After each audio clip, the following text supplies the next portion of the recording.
Hello everyone, it's Steve with Aptera Club. Okay, this is going to be kind of a long video, but most of you probably will skip like the second half of it, and I'll let you know when you can skip it. But before I get it started on this video, I wanted to talk about the Monday's video where I said solar, and a lot of people thought I was saying solar. So I was using the Korean pronunciation of this word, which I guess most Americans pronounce as soul. It's most English speakers pronounce Seoul as the city name, but the actual way to pronounce it is Seoul. That's how Koreans pronounce it. This is this is the word written in Korean. It's a two-syllable word. This is Seoul and this is Ur. Seoul. Seoul is the way that's pronounced. But it's funny because I didn't realize I was saying it like that until a lot of you guys commented in there, and I realized it's kind of funny that there's a word that's obviously a Korean word, but when I say it in the Korean way, English speakers don't understand it. They say it as they think I'm saying solar or something. And so here, I'll show. This is the way that it's pronounced. I'll play it.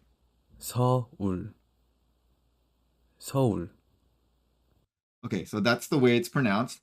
And it actually works in the other direction too, which I think is funny because there's a lot of English words that are used by Koreans, but they say it a totally different way. And if you say it to them in English and it's an English word, they won't understand what you're saying. And I had this happen multiple times when I was in Korea because obviously I don't speak Korean very well, actually not very well at all. And and I would say the word like in English. So I would ask for a fork and they would have no idea what I'm saying. But if you ask them for a poku, then that's a fork. 포크, 포크, Poku. So they call it poku, but it's fork. There's no like F sound very well in Korean, so they just call it poku. And like pizza, we would say pizza, but they say it pija. 피자, Pija. So if you ask for a pizza, they'll have no idea what you're saying. But if you say pija, then they understand it. Or if you say juice, they have no clue what you're saying. But if you say 주스, jusu, which is a two-syllable word, they turn the one-syllable word into a two-syllable word. But this is funny because these are all English words that if you say it in English as it's properly said, it will not be understood in Korea. But if you say the kind of wrong Korean pronunciation, then everyone will understand what you're saying. And also in America, if you say Seoul, which is the wrong pronunciation, everyone will understand what city you're talking about. But if you say Seoul, then I guess people think you're saying solar. Okay, anyways, I just thought that was a funny thing that you can people can use the exact same word in another language, but it's kind of pronounced differently, and then they don't understand it anymore. And this is there's so many English words in the Korean language now. A lot of Korean has become English words, and there's actually some like on Korean talk shows they have challenges where they ask people to speak only in Korean words that are not English words, and the language in Korean uses so many English words that's very difficult to carry on a conversation without using English words that have become Koreanized, basically. Okay. Anyways, let's talk about these tariffs some more because it's impacting the auto industry. They suspect that there will be 2 million fewer auto sales this year, and that the average price of a vehicle on average will go up about 11%. So there is, obviously some cars are going to be affected more than other cars depending on what percentage of foreign parts they have. And if they are completely imported cars, they're going to have a 25%. So some will be more than 11%, some will be less than 11%. But across the board, analysts are thinking that there's going to be an 11% price hike. There's been a lot of auto sales right now because people who are thinking about buying cars are going to buy them right now before these prices are kind of before the prices really get put on the sticker price. Because of this, like Stellantis has laid off temporarily about 900 U.S. workers because of the tariff uncertainty. Some companies like Ford are kind of looking at this optimistically. Jim Farley was saying, in the past that, he was against tariffs, and most business leaders are against tariffs because it hurts business. But he was trying to kind of show a good side for the Ford company. And he says, Ford is the most American made car company. And they believe that this is an opportunity for them to gain some business and gain some market share. So he's trying to put a good angle on this. And he says, we have thousands of parts in our American made vehicles. We want to keep them as affordable as possible. And they are doing something called, I don't know if it's on here, but basically right now they're giving employee pricing to everyone for Ford vehicles. So yeah, they have this from America for America employee pricing offer to customers. So they're trying to use this as a way to gain market share, which I think is a great move on Ford's part to to take advantage of this. Yeah, but many of Trump's like inner circle is been trying to talk him out of these tariffs. Like Elon Musk has definitely been talking. He's on Twitter or X, whatever you want to call it, and he's talking about how tariffs are a terrible idea and we shouldn't do them. And he's privately talked to Trump. There's another guy named Bill Acker. He was another big backer of Donald Trump. He's a billionaire that donated a lot of money to them. Oh, Bill Ackman. And he's been saying that this is good, risk a self-induced economic nuclear winter. So he's definitely against these things. And the large global banks have increased their, so they have a kind of a little bit of a fiduciary duty to their investors to let them know what they think the economic outlook is, to guide investments and things like that. And JP Morgan Chase has increased their odds of a US recession after the tariffs to 60%. Goldman Sachs gone up to 45%, HSBC to 40%, S&P Global 30 to 35%. This was before the tariffs were announced. They were saying 40%. That's before the tariffs were announced, last week. They had built in some of the tariffs because they knew that Trump wanted to enact some tariffs. They just didn't think the tariffs were going to be as wide ranging and as high as they were when they were announced. They thought that maybe there would be some targeted tariffs against our economic rivals, maybe China, and Russia, and other countries that we're not very friendly with. But they didn't realize that there's going to be across the board tariffs, and then tariffs with many we consider our military and economic allies like the EU and things like that, and South Korea, Japan, things like that. So they went from 40% to 60%. Actually, these tariff recession odds were in the 20 to 30% at the beginning of the year before they realized that Trump was very serious about this tariffs. They thought that was maybe a lot of just talk during the elections and campaigning, but that he wasn't really serious about it. Then it became obvious that he was serious about it. So then they raised the odds to 40%. And then when they were enacted, they went higher. So you see, like Goldman Sachs says, however, the 45% recession risk is predicated on effective tariff rate of about 15%, which is less than is currently expected to rise by the announced tariffs. If most or all of those tariffs are enacted and the effective tariff rate rises by roughly 20 points, the analysts say the likelihood of recession could rise above 50%. So Goldman Sachs is saying, we're saying 45% because we don't think that these tariffs are going to be this high. Eventually, they're going to back down. But if they stay this high, they think recession rate is going to be above 50%. And then you see JP Morgan, they said that they thought it was 30% at the start of the year. So 70% chance that there would not be a recession, which is pretty good. But now they're saying 30%. So these percentages are much higher than they were at the beginning of the year. At the beginning of the year, they were probably 20 to 30%. But okay, so what does this mean for Aptera? So for Aptera, this is obviously not good. If we go into a recession, then I think the risk tolerance for startup companies and for going IPO is not going to be great. And so finding financing is going to be very, very difficult.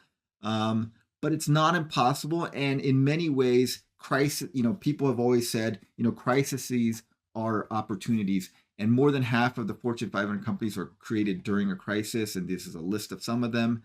Hewlett Packard, Standard Oil, Charles Schwab, UPS, FedEx, Costco, Coors, Revlon, General Motors, Procter & Gamble, United Airlines, Microsoft, LinkedIn.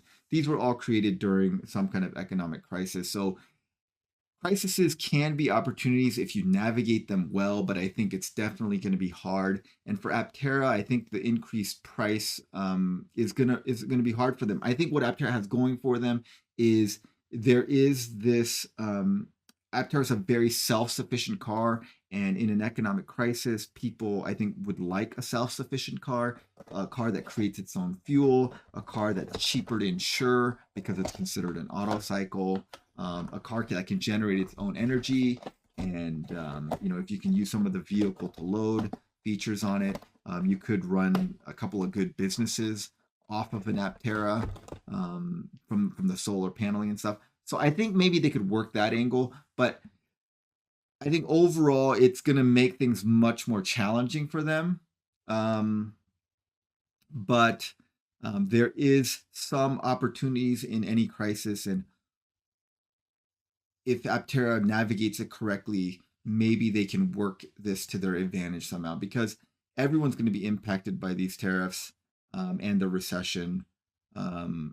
There's some level of recession or some level of economic pain is definitely going to happen. And obviously Trump believes that this is going to be short-lived, and in the end it's going to be good. Many people fear that it's going to be bad for a long, long time. Almost every economist says that tariffs are just terrible things. So we'll just have to wait it out and see how things go. Very interestingly, I wanted to kind of go back here and look at this. Okay, not this. I think it was here. Okay, no. Okay, yeah, I think it's this. All right, so in here there was a very good chart. Okay, they said here they expected the tariffs to come in between 12 to 20%, and it looks like the effective overall tariff rate for the U.S.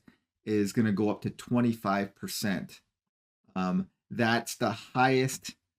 That's the highest increase in tax in like over 100 years, basically, on Americans by doing that. So what they show here is this was somewhat, I guess, reassuring. This is a chart showing most of the S&P 500 drawdowns over the past 100 years or so. And you see the magnitude of the pullback. So, the Great Depression, they had a pullback of the S&P of almost 90%. And then within 3 months from the bottom, a 3 month, it recovered 93%, and then 53% over 6 months, and then 113% over 24 months. Now, you have to be very careful here, because it looks like if you went down by 86% and you go up by 93%, that you're back to even. That's not remotely true, because you have to think about it as, for example, if you had $100 and you lost 50%, now you're at $50. If you gain 50% back, you're gaining $25, which is you're at 75. So you started at 100, you went down to 50, and you went up to 75. That's if you lost 50% and then you gained 50% from the nadir. So in order to get back to where you started, you'd have to lose 50% and then gain 100%. And then you'd be back to 100. So going down 34% from COVID, and then you went up 40% from the bottom, does not mean you're back to where you started. You were probably back to where you started about a year later, when you go up about 75%. So anyways, the pullback, we don't know the magnitude of the pullback from the tariffs yet. This was before Monday, so it is sitting at like 13% now. So we'll see how this goes. Hopefully it won't be that bad, but we have no idea if it's going to be 12%, 30%, 60%. Who knows? The Great Depression, the pullback lasted 3 years. That was pretty bad. For like COVID, the pullback only lasted about a month and a week. and before it started to climb again. So there's various different lengths of these problems. But you can see that there is generally a recovery within a 12 to 24-month period from the bottom. So, but we don't know how long the bottom lasts, how long the rundown's gonna last. Like some of them last a few months, some of them last a few years, but eventually they do recover historically. Okay, now this is the part that maybe most of you guys want to clip off because I read this article from Fortune, which Jamie Dimon, who's the CEO of JP Morgan Chase, which is the largest bank in the world, he basically is afraid that the tariffs will leave U.S. out in the cold. His statement was America first is fine as long as it doesn't end up being America alone, which there's a fear of that where instead of this bringing manufacturing back to the United States, most global companies decide to just opt out of the United States and just work around it because there's if you take in the rest of the world is a much larger market than the United States. The United States is a huge market and we're economically very powerful, but the world can function without us. And if the world decides to just lock us out economically, that's going to be really bad. And that's kind of what was his point. Now, Jamie Dimon has always been, I think, a pretty smart guy, and he's pretty nuanced about things. And he said in the past that he hasn't been completely against tariffs. He said initially the policy of tariffs could prove a little inflationary, but ultimately prove good for national security, in which case people need to just get over it. He's also long advocated the United States weaning off its dependency on other nations, especially when it comes to national security. He said in his letter to shareholders last year that the United States cannot rely on potential adversaries for materials essential to our national security. These, I think, are very reasonable statements. And he said that the ultimate benefits of achieving greater American independence will come with some pain. Whatever you think of the legitimate reasons for the newly announced tariffs, of course, there are some, or the long-term effects, good or bad, there are likely to be important short-term effects.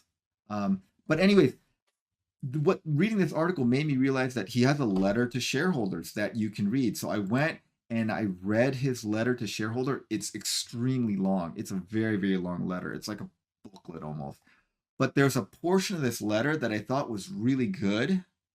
And I wanted to kind of read it together with you guys. And you can read it yourself. You can just look up JP Morgan Chase CEO letter to shareholders.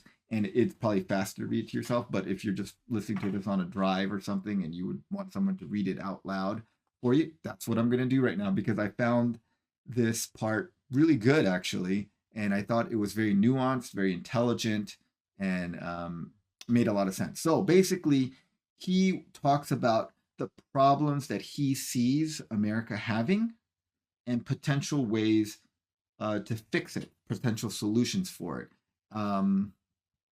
And I thought this part was really good. So I'm going to read it. Acknowledge and fix our problems at home by regaining common sense and being resolute. Facts are often used by people to justify what they think, and then populists on both sides distort the facts and use them to jazz up citizens around their grievances. But as former UK Prime Minister Tony Blair asserts, we need to separate the populists from the grievances because many of the grievances are partially rooted in truth and must be addressed. The following are issues that I believe are causing legitimate frustration and anger in the country today. This list is not complete, but let's acknowledge some of these profound challenges. In this section and the next, I discuss some possible solutions. Lack of control of our borders. Uncontrolled immigration is highly disturbing to affected populations around the world and reduces the ability to manage legal and needed immigration. In the United States, the number of immigrants has increased by approximately 50% over the last 20 years. Once we gain control of our borders, I believe most Americans support increasing merit-based immigration, including allowing anyone who earns a degree here to stay, ensuring there are proper visas for seasonal workers, enabling children born in this country to remain and provide a rigorous path to citizenship for law-abiding undocumented immigrants. Healthy and proper immigration will bring great talent to our country and has been shown to actually help grow the economy. Next is too many left behind. Our fellow citizens at the lowest income tier, in fact, have been left behind, a trend we're seeing globally. From 1979 to 1919, wage growth of the top 10% of income tier was nearly 10 times that of the bottom 10%, which basically did not increase at all. Our very low income citizens experience higher high school dropout rates, greater joblessness, increased drug use and crime in their neighborhoods, and significantly worse health outcomes. They often reside in rural areas and in inner cities. So while enormous wealth has been created in the country, the promise of equal opportunity seems unfulfilled for too many for too long. Education, some of the best and some of the worst. We have many of the best universities, including research universities in the world. However, over the last 20 years, the cost of college has more than doubled for both public and private colleges, while household medium incomes have gone up only 18%. Many inner city schools graduate under 50% of their students, and in both high schools and colleges, we don't teach enough skills that lead to well paying jobs. Again, this affects the bottom income tier far more. Equal opportunity is clearly not fairly shared. Ineffective and incompetent government. Most people do not believe that government, regardless of party control, is doing a good job. For some, it's the constant bureaucracy, lack of permitting, and failing schools. For others, it is the constant anti business sentiment. We struggle to build pipelines, upgrade our electrical grid, develop high speed rail, accomplish other necessary goals. Our government seems unable to reform and reorganize itself, which is a problem. This is amplified by the fact that many of our career politicians have little real world experience, and it shows. We failed at basic common sense, and let's stipulate here that this is not about blaming individual workers. We know that many government employees are hardworking, ethical, and caring citizens doing very important jobs that support and protect their fellow Americans.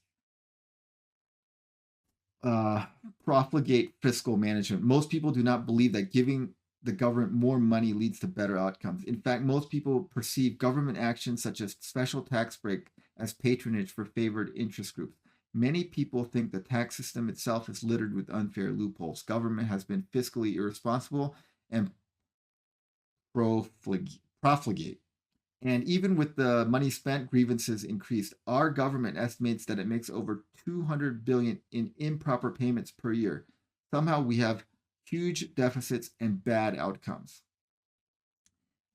Our state is paradoxically both too weak, ineffective at accomplishing essential tasks, and too strong, overreaching in ways that undermine fundamental democratic principles like individual freedom and autonomy. Over the last few decades, many have felt violated by government's increasing interventions. This heavy handedness often prescribes not only how we should act, but how we should think and feel. Culture wars and virtue signaling. In the past, elites often instituted traditional values of family, God, and individual success, lecturing about their superior values from their comfortable perches, imposing this on all people who believe differently. We have implemented many climate policies that do not effectively address climate change and raise the cost of living. We have stopped teaching some important parts of American history. Instead of acknowledging America's significant virtues, we denigrate and tear them down. We engage too frequently in class warfare and excessively in identity politics, using race, sex, or creed inappropriately. And state laws were passed that actually increase crime instead of preventing it. Many of these policies hurt the very people they were meant to protect most.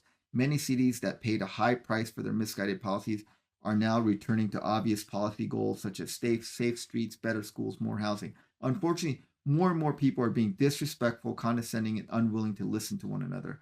While adjustments are needed, it is quite predictable that the pendulum will swing too far in the other direction. When all is said and done, let's hope we can treat each other with a little more respect. An imperfect healthcare system. While in some ways our healthcare is the best in the world, it is also expensive, essentially costing twice as much as the average healthcare in the OECD countries. Our healthcare system is also lacking in preventative care, transparency, and proper incentives, and leaves too many uninsured. Crippling litigation, bureaucracy, and regulation. An effective legal environment upheld by dependable judiciary is essential for economic health, protecting rights, ensuring justice, resolving disputes, maintaining checks and balances, and supporting innovation. However, the current environment is demoralizing and slowing growth. While we all want justice through the legal system, our litigation system is expensive, far more than most other countries, capricious, and arbitrary and slow. All of this leads to extreme risk aversion, mostly on the part of government, but often on the part of business as well. It is concerning that some politicians have grown increasingly beholden to the interests of tort lawyers, posing real risk to balancing policy making. In some ways, this could be America's Achilles heel. Red tape has always meant excessive paperwork, bureaucracy, and regulations, but taken to the whole new level by people who really like it and want even more of it. They have doubled down on regulation and bureaucracy, which also dramatically increased red tape. In doing so, they made sure that new rules were written by academics with no pragmatic experience, guaranteeing that it would be excessive, confusing, and contradictory and infused with ideology. So we need to give credit where credit is due. Therefore, I've renamed it blue tape. Even when blue tape has been shown to slow down economic growth and make it hard for businesses and individuals to thrive, those who created it excuse the outcomes and refuse to change. Damaging trade practices, particularly with China. While trade has greatly benefited the world and many, if not most, American citizens, the damage that was done to some, while acknowledged, was never rectified. Those who suffered felt the sting, both in lost jobs and lower wages. We also allowed too much unfair trade. Finally, and most importantly, we failed to protect our national security, becoming too reliant on potential adversaries for critical products that the military needs.